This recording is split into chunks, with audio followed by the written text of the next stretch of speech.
So you've sat for a Tomatis listening test. Here's a quick and necessarily non-comprehensive video guide for understanding the results. A deeper, comprehensive interpretation of your individual results occurs during a consultation appointment. First, a Tomatis listening test is not an auditory test. It is different from an audiogram in that it measures a person's listening and self-listening potential, whereas an audiogram measures a person's hearing thresholds. In the Tomatis world, we are assuming that your physical hearing ability is functioning.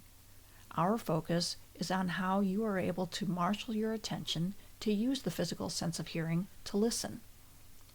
Second, the Tomatis method is an educational program and is considered neither a medical treatment nor a means to establish a medical diagnosis.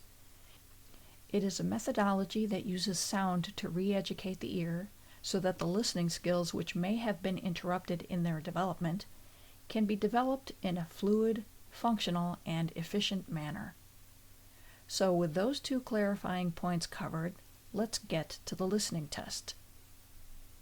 You see two graphs, one for each ear. The right ear is on the left side, and the left ear is on the right. This is because this is the orientation of the test administrator, how they see you across the table when the listening test is conducted. The vertical axis of the graphs displays measurements in decibels going from quiet to louder, and the horizontal axis measures frequencies from low to high. In some cases, not all 10 tests are administered, but for this video, we'll show the results assuming the full battery. We'll start with red, blue, and green lines, which will indicate the thresholds of your listening potential. The blue lines will show your air conduction results. The red lines will show your bone conduction results.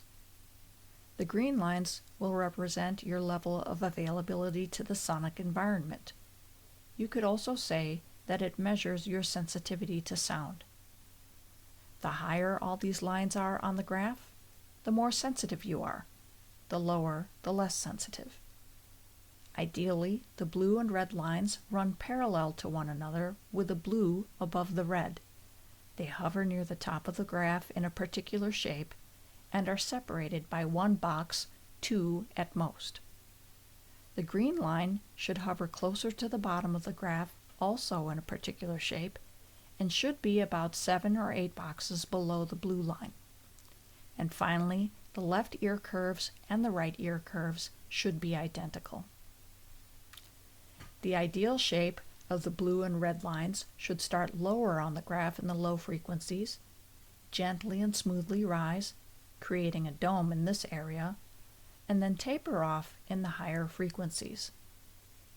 Overall, there should be an upward curve with what we call a communication dome. The communication dome is the range in which the majority of frequencies of language occur. The low frequencies are dampened slightly so that they don't mask the frequencies above. I'll apply a gray mask here to show you the playing field where the lines should typically inhabit.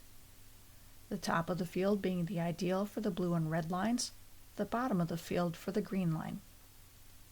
If you see peaks or troughs in any of the lines, or if the lines cross or assume a different shape, rising too fast, sloping down, sagging, etc., or if the curves of the two ears are in opposition, these are indicators for listening distortions.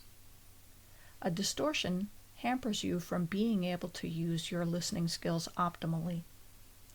The more the distortions across the different test parameters, the more the degree of difficulty, and the less optimally the listening skills function. If you see any red marks, either slashes or question marks, here at the bottom of the graph, these are indicators for distortions of the listening potential in bone conduction. Red marks indicate difficulty in locating sounds in space. The more red marks, the higher the degree of difficulty. Blue X's on the graph display listening distortions in air conduction, with the same caveat of the more X's, the more difficulty. At a sound approach, the results of the selectivity test are displayed with a band of light blue hatch marks across one or both graphs. The results of this test indicate the clarity of the processed sound signal. The larger the band, the more muffled the signal.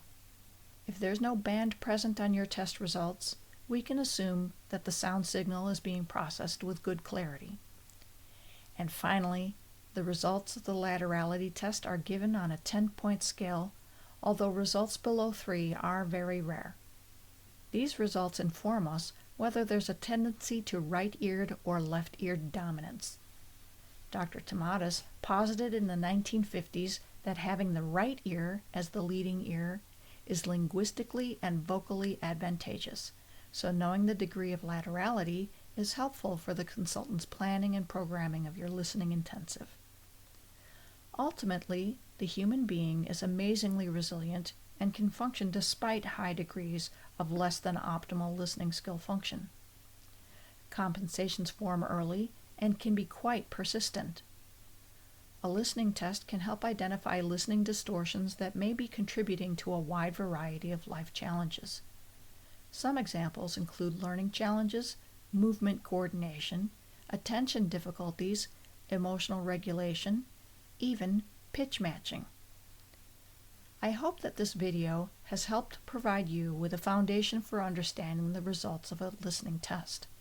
There is no one right listening test for any particular condition, and the interpretation of the test is a complicated affair involving synthesis of many elements. A consultation with a seasoned practitioner will help you understand your particular profile and discuss the results of your test more thoroughly than can be shared on a short video.